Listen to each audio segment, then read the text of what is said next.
We'd like to start a panel discussion, and first of all, we'd like to ask a short, very short presentation from United States and Europe. And the first speaker is Jake Taylor, the Assistant Director for Quantum Information Science, White House Office of Science and Technology Policy, USA. So Jake, please.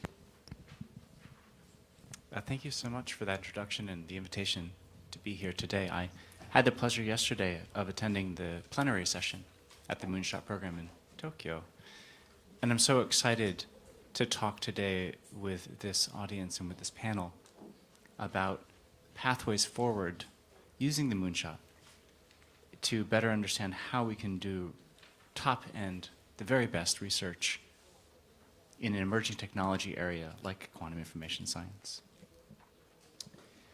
I'm at the Office of Science and Technology Policy, as is my colleague Alex Cronin, and we are focused on the US effort in this space, but international cooperation is a key part of our story. Next slide, please. I think what I wanted to talk about is the meta story of the Moonshot program. The question, what is it that we're going to be learning as we embark upon this grand effort? And how is quantum information science and this particular path around quantum computing and networking going to be transformative to the benefit of the research society as a whole? The areas that we think about in the meta story, the story beyond just the research itself, is the workforce, ensuring that we have a broad set of viewpoints, both from different technical fields, but also non-technical fields, a broad set of viewpoints in terms of backgrounds, gender, and thoughts, and that we provide a safe and inclusive work environment. One of the things, a theme that came up yesterday, is the role that protection plays, protecting the researchers from undue influence, giving them the space to make the transformative research happen. We also need to maintain a scientific approach to making progress. Too much interference or too much focus on creating technology can prevent us from reaching the 30-year goal. At the same time, as we make progress, we need to continue to connect the science and the technology that we develop to its impact on society. And that means what we call continuous refactoring, looking at what you have done, what you can do on a regular basis, and updating your policies and approaches, both scientific, technological, but also political, to achieve what is the best for the nation. And finally, you should ask, can you do this efficiently and effectively? Change can be disruptive. Change can cause trouble. It's important to understand how you can leverage what you have and modify it in a way that doesn't produce undue additional burden, particularly in the form of bureaucracy and paperwork, but also in the form of conflict in the research community.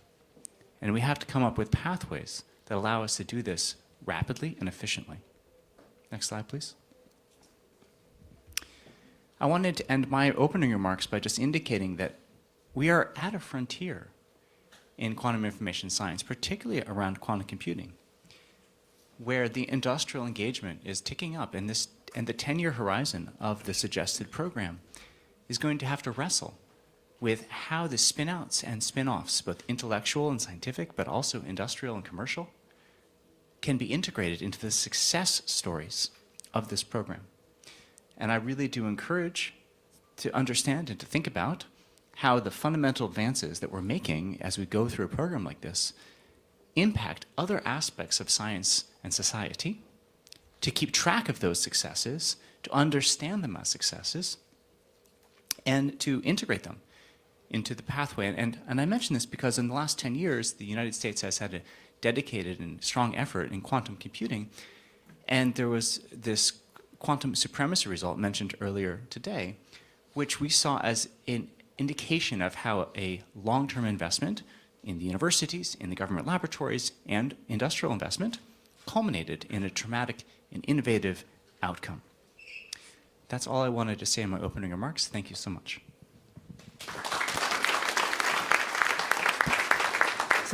Thank you, Jake. And the next speaker is Professor Tommaso Calarco, Director, Institute of Quantum Control, Peter Grünberg Institute. Sorry, I forgot.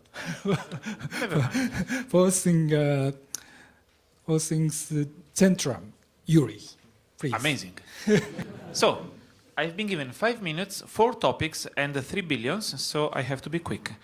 So, I have to tell you in 5 minutes about science and the technology policy and the research trends in the European Union. Yeah? So, here is the basis of what we do in Europe. And this is the Quantum Flagship. It is a 10-year program with about 1 billion euro, but this is actually increasing. The first project started what we call the ramp-up phase 1 year ago, involving about 2,000 experts from all over Europe. And the initial funding has been 150 million euros, and we have 20 projects selected out of 140 proposals.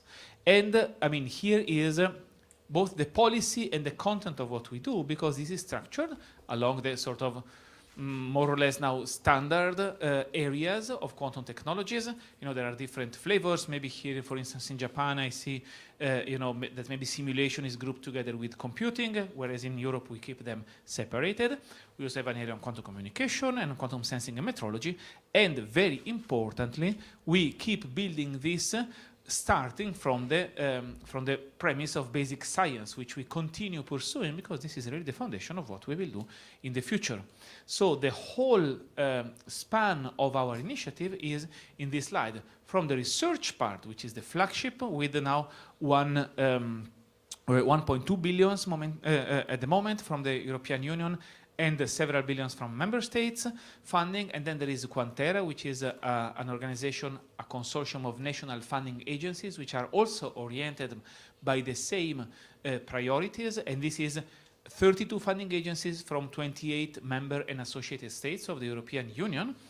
And this is our research part, which is, on the upper left. And as we move towards the lower right, we go towards the implementation, the innovation aspect, which we realize with infrastructures. So we have 3 of those. And the first one is a sensing and metrology infrastructure, EuroQSM, which is starting right now. And the idea is to deploy measurement services based on quantum technologies to support, for instance, standards, creation and maintenance of globally accepted standards, for instance, time standards, which are, of course, very usual for various applications from, regulation in the financial sector to navigation and so on. And then the other 2 programs, infrastructures that we are developing in the program Digital Europe are on communication and computing. And my 2 last slides are on that. And now they disappeared. Okay, so no problem. I will go back to this. Okay, so, I have to unhide those slides, which for some reason were hidden. So let me unhide the slides. Oh no, someone is unhiding them for me. Yes, please, also the other one. I could do that, but of course, if we have specialized unhiders, then this is really wonderful. So here is our quantum communication infrastructure. So the idea is that we create, at the moment, so this is the first step towards the quantum network that was presented before, by Professor Kosaka. So somehow we are one step before. We are having a point-to-point communication channels, terrestrial and in space, and this should be really the basis, as was described before, so very much in line with the previous presentation, to, via quantum repeaters, connect those nodes with a network which should have continental reach. And then we have the quantum computing and simulation infrastructure, which, again, this has been mentioned before also in the software and hardware talks, where we take those processors which are the output of our research and we connect them, first just attaching them as co-processors to, in a hybrid configuration to current supercomputing machines, and then in the future connecting them via quantum channels for a real quantum internet. So these are the different elements, both of our policy and the research that we are pursuing, and I would like again to stress that science and technology here, they go hand in hand, because today's science is the foundation for the technology of tomorrow, but the science and the curiosity-driven research, which we have not yet started, which is at the moment completely useless, is extremely important because it is the basis for the innovation of the day after tomorrow. Thank you very much. Thank you, Calarco.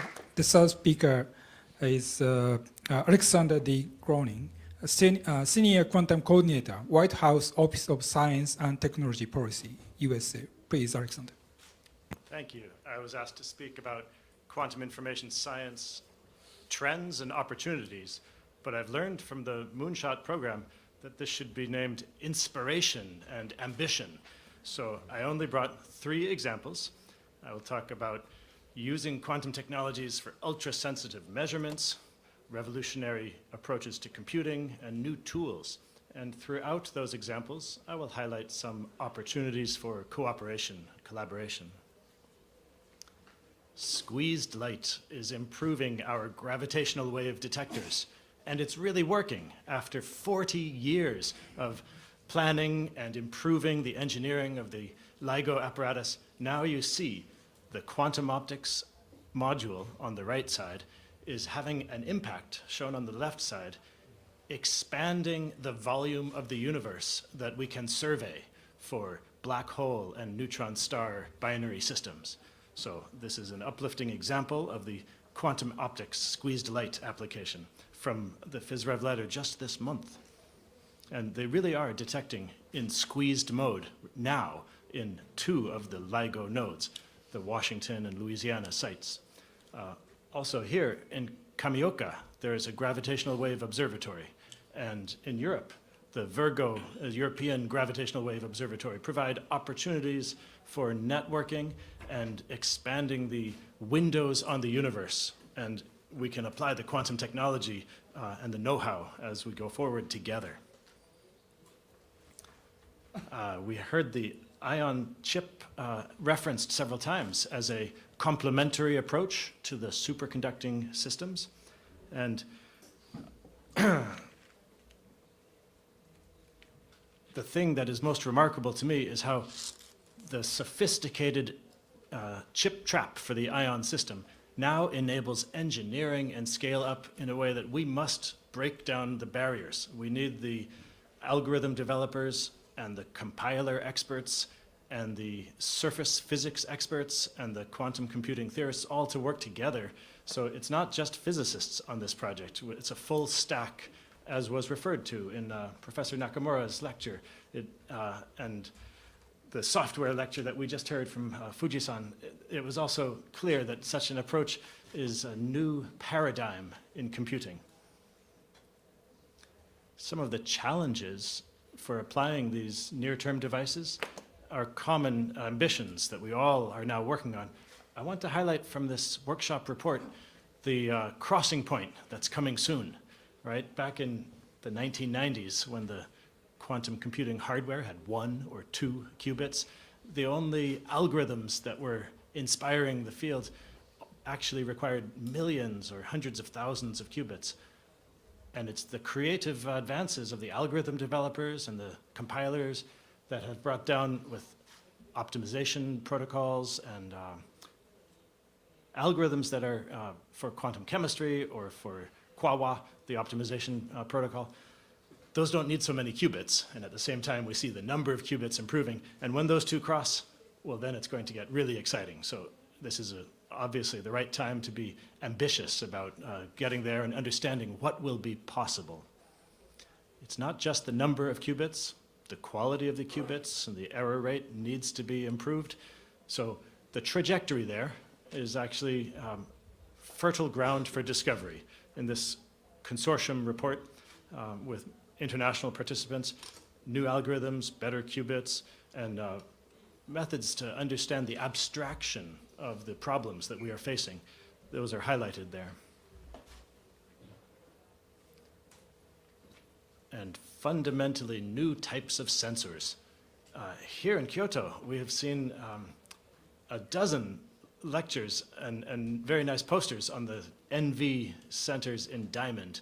And here's an application that's cutting edge, in which the volume probed is as small as a living cell, and the spectroscopic resolution of a few hertz is sufficient to resolve chemical shifts. So when you put those two together, then you can study proteins in living cells, and this will have applications in medicine. It's also, there are issues in material science, And it's a challenging field to get, so this is a custom designed pulsed protocol to get the high resolution in spectroscopy. I know at Tokyo Institute of Technology and Tsukuba and here in Kyoto University, they're experts on this material.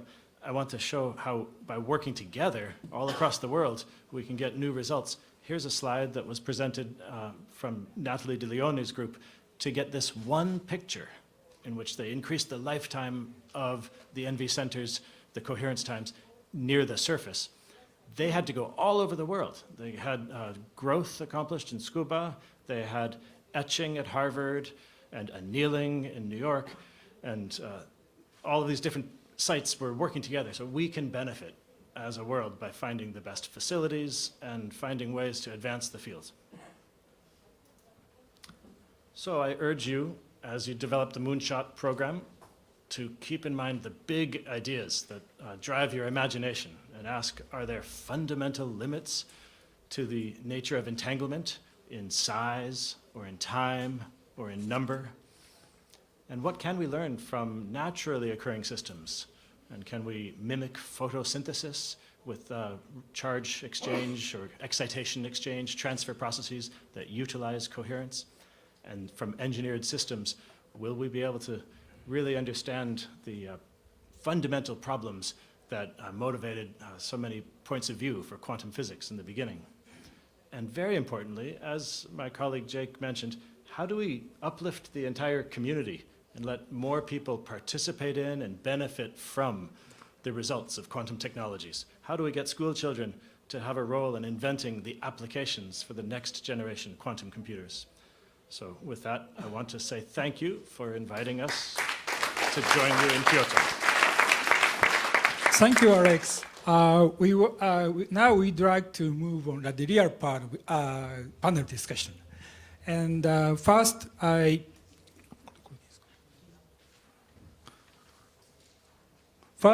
would like to discuss about the Moonshot Go candidate.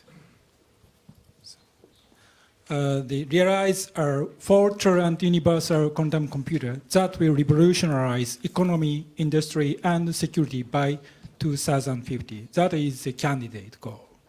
And as we heard during the lunchtime from the video from Tokyo, the Moonshot goal must be inspiring and imaginative and credible. So what do you think about the Moonshot goal candidate from these viewpoints? So please make your comments.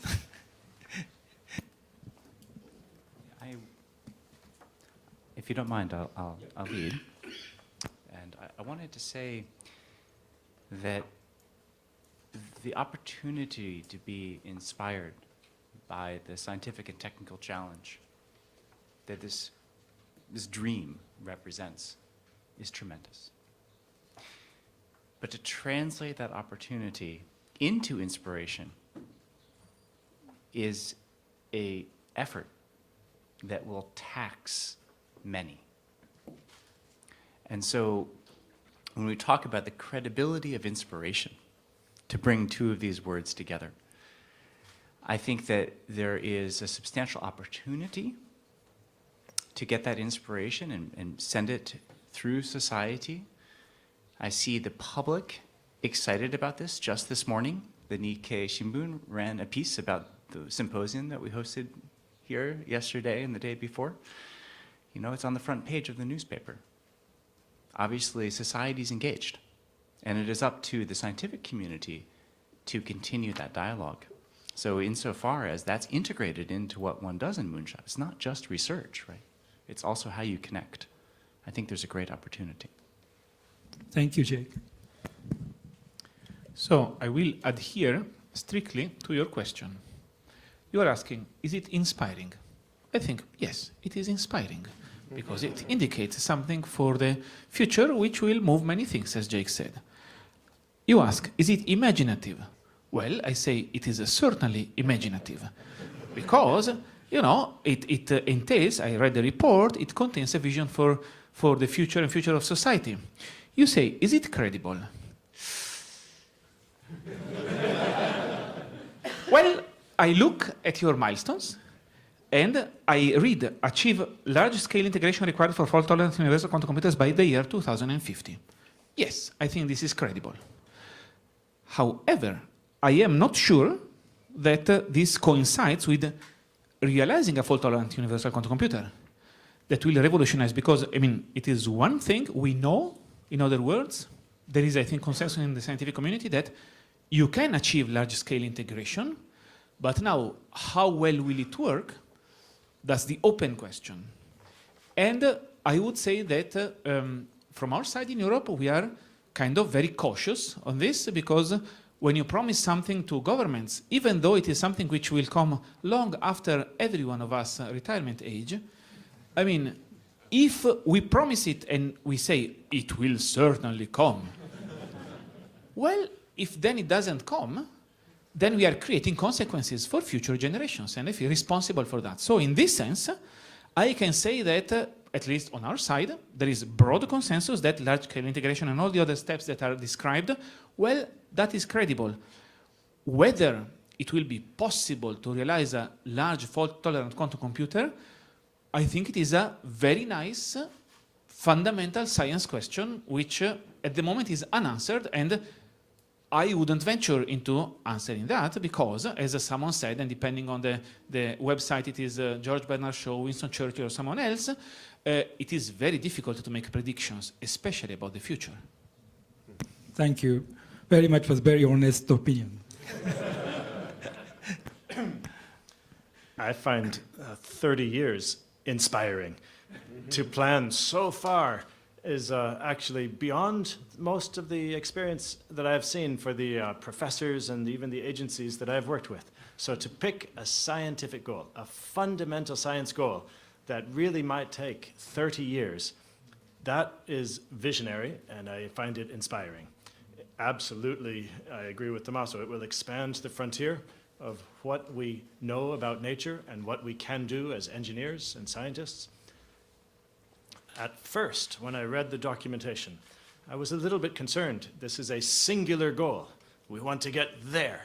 But I have appreciated in all of your presentations and on the subsequent pages throughout the documentation, there are spin-offs and spin-outs. So I think in that regards, there will be many payoffs that we cannot anticipate. So having a goal will help us discover much more. Thank you very much. Are there any comments from Japanese member? Okay. Hidemichi Uchihan Kyokusha Corporation. I ran physics in university, okay? So to me, it's my dream to realize something good using quantum mechanics. So people here probably will know it's a quantum mechanics is very familiar to the people here in this room. So we can share the concept, and also in this sense, it should be the target is very credible because everything is doing right according to the quantum mechanics rule. Okay, that's obvious for people here and sitting here in this room. But the problem would be this is credible for other people outside the quantum community. So in this sense, I'd like to ask another question. So to this kind of goal is really credible for the most of the people all over the world. I think it's very important to education in the younger age. For example, in the primary school or some kind of graduate school, and also undergraduate school and high school course. And it's, for many people, quantum mechanics is very curious, unbelievable, and also incredible. So in this sense, we have to, we mean the quantum world, well, we sitting here, we should promote some kind of education and on the quantum mechanics and how it's very natural. What's a quantum mechanical viewpoint is very natural for the nature world. So in this sense, if you have some comments on the how to educate or how to design the education system on quantum mechanics, do you have some idea or comments? And any comments from United States? UK, maybe from EU? So this is something I've wrestled with for many years as an educator. I've had the pleasure of teaching classes on quantum technology to computer scientists, to electrical engineers, and to physicists, all at the same time. I've also had the pleasure of trying to teach quantum mechanics to my 10-year-old daughter. And one of the things that I've learned is that we shouldn't be afraid of teaching them. This example that I often tell policymakers is to remind them that they probably played with a Rubik's Cube, one of these puzzles where you turn the different sides to get the colors to line up. That is a group theory representation in your hand.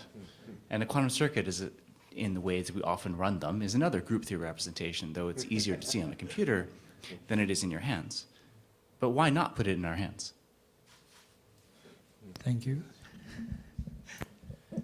Yes, I fully subscribe to that, and this is a question which we are asking very systematically. We are starting to ask this question very systematically in Europe, and it should be asked really at all levels, so really continuously from, maybe even 10 years, before 10 years old.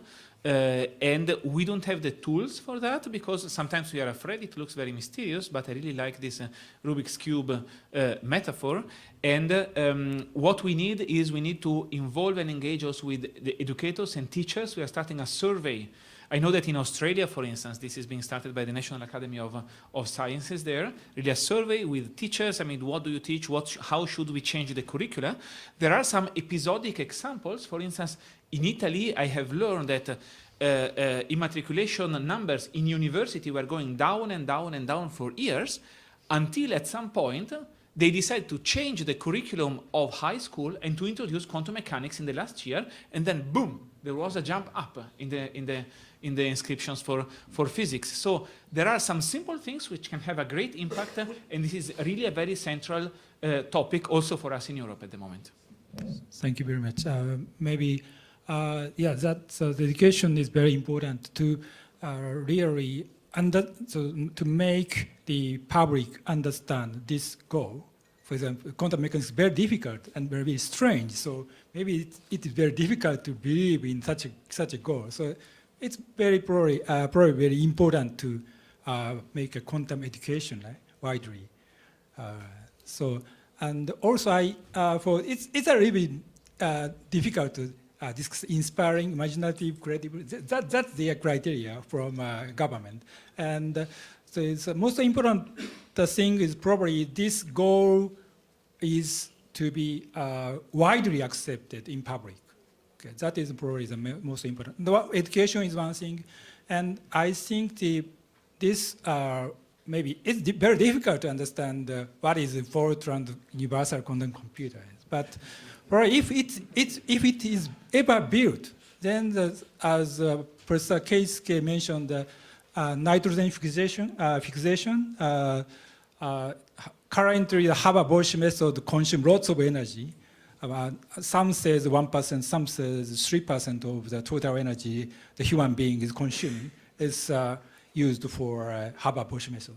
Something like that. So we can solve the energy problem and the environment problem of the Earth. And also maybe, also he mentioned that photosynthesis, if it is completely analyzed by quantum computer, and maybe we can achieve a very high efficient photosynthetic, artificial photosynthesis. Then it will contribute to reduce the CO2 and so on. So global warming maybe are solved by this in this direction. Such kind of things probably will make will make this goal to be understood by wide range of public, and I believe that. So, what do you think? I just, this conversation is reminding me of a really critical point. And if you look at the whole Moonshot structure, right, there's so many different potential goal spaces, but there's some key topics. And I think it behooves one to realize, we talk about credible and imaginative, to remember that the spin-offs and spin-outs from this path that you have looked at, they impact the aging society, they impact the earth, they impact all of the other areas identified in the Moonshot story. And I encourage the working group to think hard about how to clarify those connections and how to encourage the cross-linking that can arise. Because honestly, I often say that this is a base technology. What it does is it enables solutions in other fields at the same time. And so if you want to have those solutions in 20 to 30 years, you need to be clear to society that this base technology enables that. Thank you very much. So I feel this conversation is indeed providing a possible path towards sort of enriching the Moonshot in a way which can perhaps make it even more solid and credible, in the sense that, for instance, what you mentioned, which are very important applications, well, on one end, of course, we do not really know yet whether this would be feasible, but at least there is a conceivable path to that. But second, and most importantly, both of them, not by chance, they are applications of quantum simulation, not at all of a quantum fault-tolerant universal quantum computer. So it means that if we consider also the aspect of quantum simulation, which requires less ambition than several millions fully error-corrected qubits, we can still address, if we put it in a proper context, something which is inspiring, but also maybe more scientifically sound than saying, will we ever manage to create a fault-tolerant quantum computer? Thank you very much. Any comment? I agree that it's not just the qubit gap or the quantum volume gap, but the application space, which I don't know if we want to call it a quantum credibility gap, but there's some very large component of the work we all need to do to find out not just what can we do, but what do we want to do along the way, not have a singular goal, but be nimble, like someone who can move quickly when you come up with a new idea. We heard a lecture today from from Dima Budker about the work with NV centers, and he goes in so many new directions to learn how to be inspired by what is possible. And when you discover something that's worth exploring, keep a mechanism that might involve young researchers or new grant funding mechanisms, supplementary opportunities to go and explore the discoveries as they become available, to drive with a science-first approach. Thank you very much. Yeah, we all know that about the science-first approach in the United States, and I admire that approach. Thank you very much. So we'd like to proceed to the next discussion.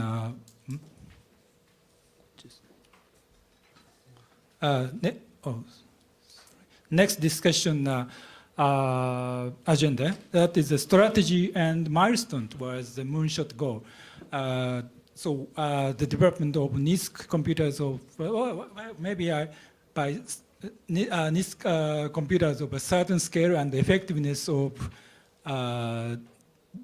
demonstration of quantum error correction by 30, and demonstration of distributed NISQ computer and some useful tasks and quantum error correction by 40. And finally, the realization of large-scale fault tolerance by 50. So already we discussed the goal itself. So maybe we can discuss about that intermediate strategy and milestones. What do you think about that? Well, I'd actually love to hear from the Japanese side as well. But one thing from this conversation so far is that for number one, there's an opportunity for that milestone to include not just error correction, but applying NISC devices to the other Moonshot topics. Why not? Thank you. And concerning the milestones, well, as I said before, I feel that the milestones are sort of very solid, very well founded.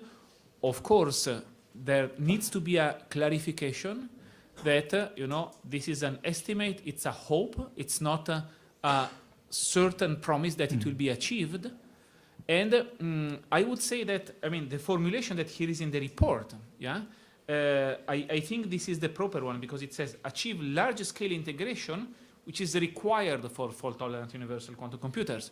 So, large-scale integration is something which is, workable, is feasible.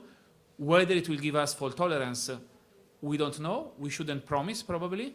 But those applications, for instance, in terms of quantum simulation and to the other moonshots, is certainly something which is very credible. We already see signs for this. And actually, it's more than enough. We don't have to promise the Holy Grail and the Holy Land here. Because, just a little bit less than that is much more than enormously exciting already. Thank you very much. So, okay, please, Jake. I need to apologize. I have one more short comment. If you integrate the spin up and spin out story, the stage up program, I believe it's called, into your milestones, then you may actually see it executed. Thank you very much. So probably, as I understand Jake's comment, and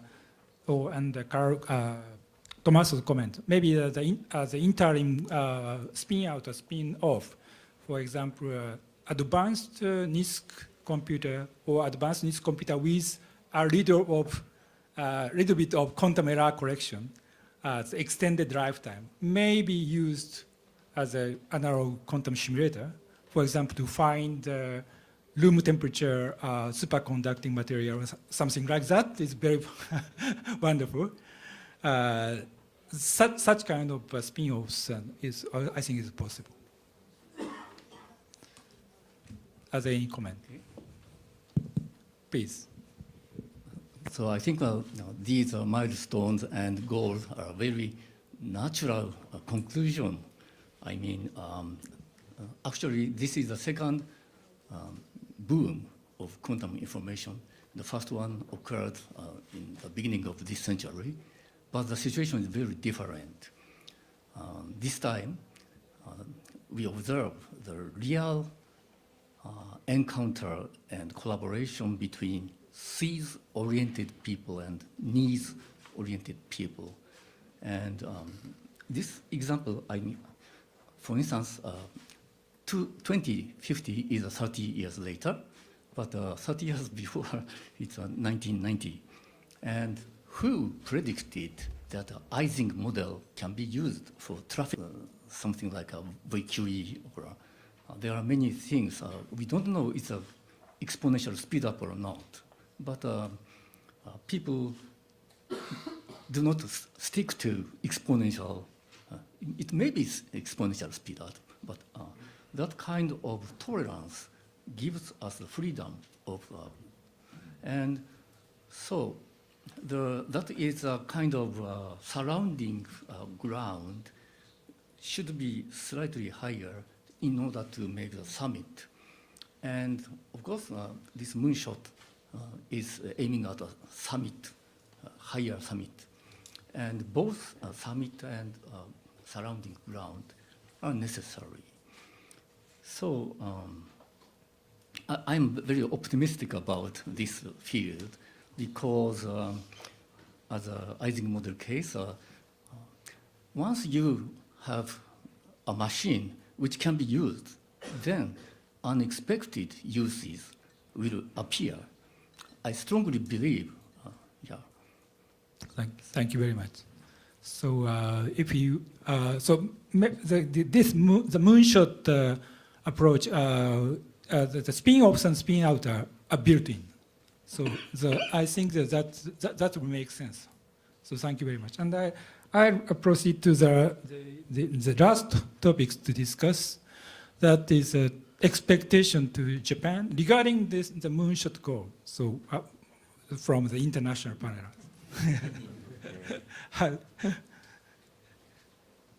Make a, okay, so maybe in the opposite direction.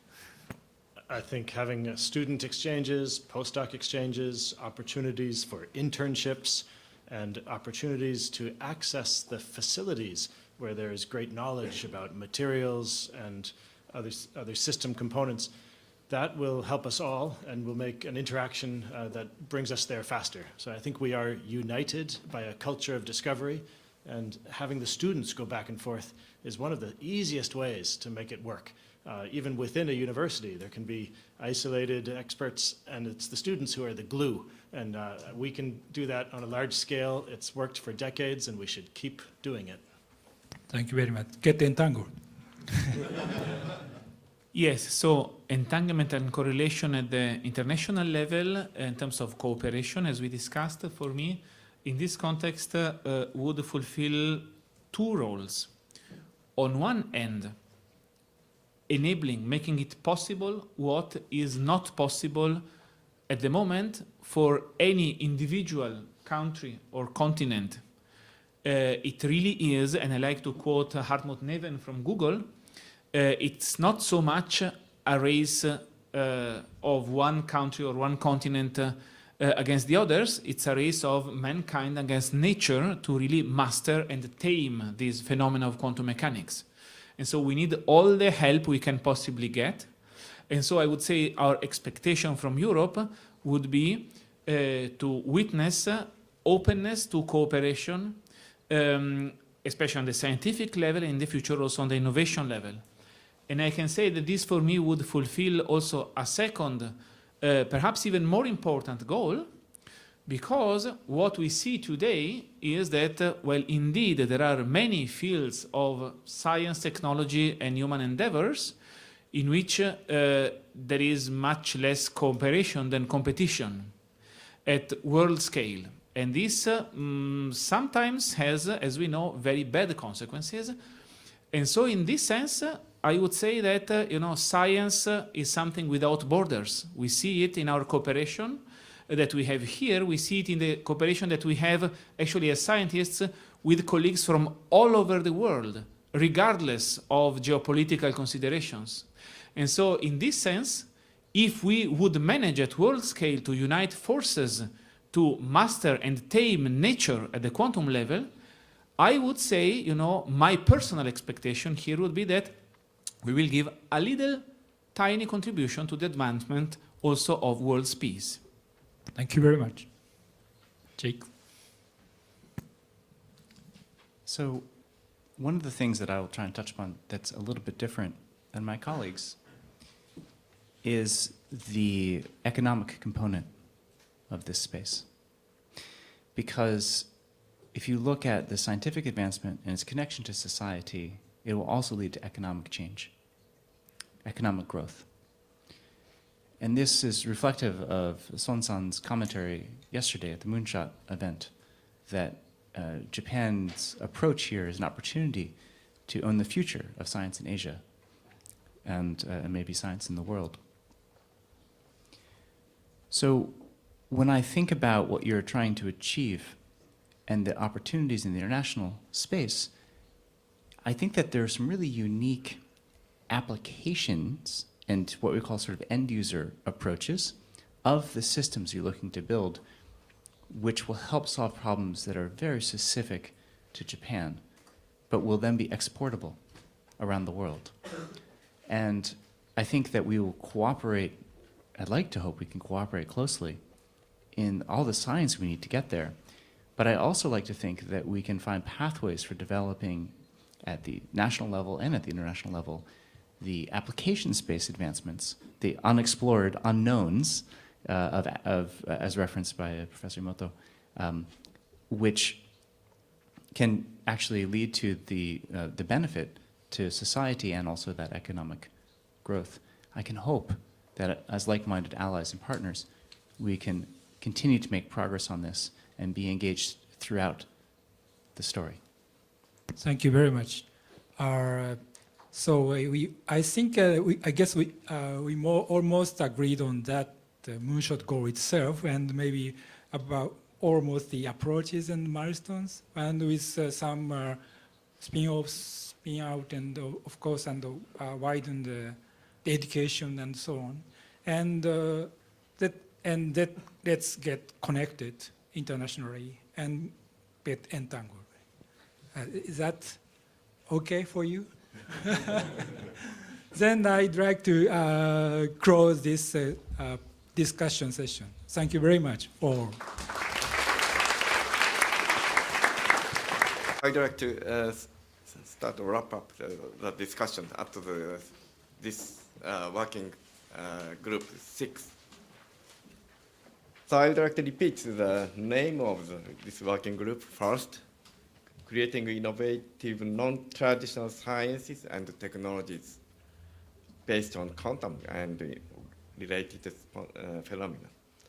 The chair of this working group is myself, Yasuhiko ARAKAWA, and Professor Kitagawa at Osaka University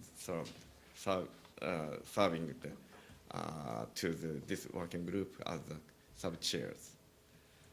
The Moonshot area, visions, and MS goals example are exploring frontiers with science and technology, measuring, computing, and visualizing explored spaces, and 22 general purpose quantum computer networks, respectively. First, I'd like to introduce the background of the discussions at the working group 6. The purpose of the progress of the semiconductor technology, it has been the driving force behind the total today's rapidly growing information society. Towards the realization of Society 5.0, the demand for the computers will increase explosively. However, the computer progress in such conventional style will soon come to a limit. A number of important computational tasks are known to be difficult or impossible to perform using current style superconductors. Many of such difficult tasks are expected to be efficiently calculated by using a large-scale fault-tolerant universal quantum computers. I just mentioned that the most recent and hottest topic related to this field. This is the announcement of the achievement of quantum supremacy by Google. This was reported just 2 months ago, and due to this time limitation, of course, I will not discuss the details of this report. Anyway, the working group reviewed and discussed candidates of the Moonshot goal intensively from various prospects, considering society demand and towards developing quantum computers, global trend in the research and technical challenges, such that MS goal will be accepted by many as a visible goal achieved by 2050. Finally, working group 6 proposed the following MS goal: realizing a fault-tolerant universal quantum computer that will revolutionize economy, industry, and security by 2050. The Moonshot goal in 2050 is very clear. For reaching the goal, 2 milestones are set. Those are development of the NISQ computer of a certain scale and effectiveness demonstration of quantum error correction by 2040. 2030. And by 2040, demonstration of the distributed NISC computer and calculation of the useful tasks and quantum error correction. Toward the MS goal, milestones we should aim at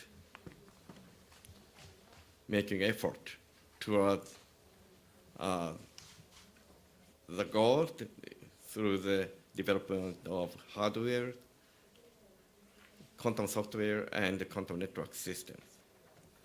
Regarding the hardware, not only the superconductors, but also ion traps, trapping ions or photonics and the silicon quantum dot should be also included.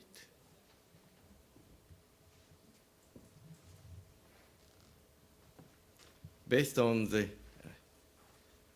IR initiative report, we have lots of discussion indicated here at this workshop. We have 3 presentations by distinguished professors in this field. In the hardware, we discussed the superconductor qubit, trapped ions, photonics, photons, and also silicon quantum dots. But currently, we don't identify the winners for the future quantum computer systems. Qubit integration with better fidelity and high density is important for RD subject. Concerning quantum software, NISQ is the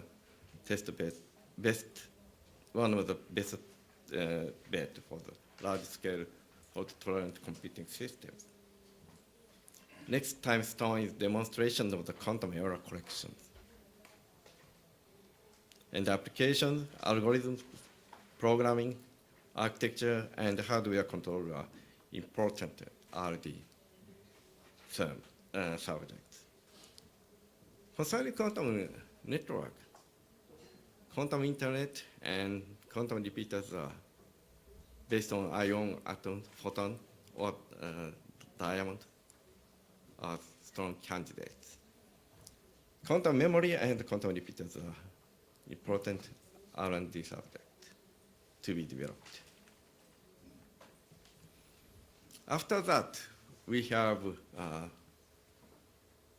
lots of various discussions at the panels.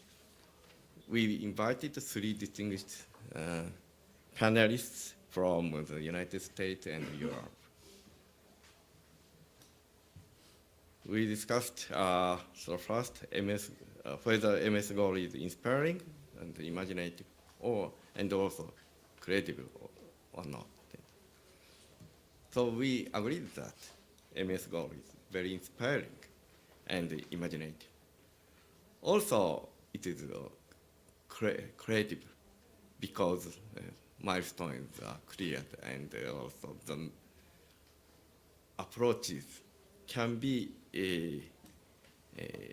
identified at the present stage. Of course, we will have new approaches in the future, while aiming at the reaching the Moonshot goal. Also, we have received many messages from EU representative and also US representative. I described here the messages from them, not only at this panel discussion, but also personal communication. So I can just describe this. The European scientific community welcomes establishment of a large-scale quantum program in Japan and so on. Also, Moonshot approaches represent a potential for dramatic acceleration of the current research ecosystem in Japan. In addition, the spin-out effect is very important for performing or executing these Moonshot programs. So finally, we will reach the conclusion. So the MS goal candidate, which is realize a fault-tolerant universal quantum computer system that will revolutionize the economy, industry, and security by 2050, is very inspired and inspiring and strong Moonshot candidate in this program. So milestones have been also discussed and also supported by this community. So thank you very much for attending this Moonshot discussions at in Kyoto. Thank you. So I close.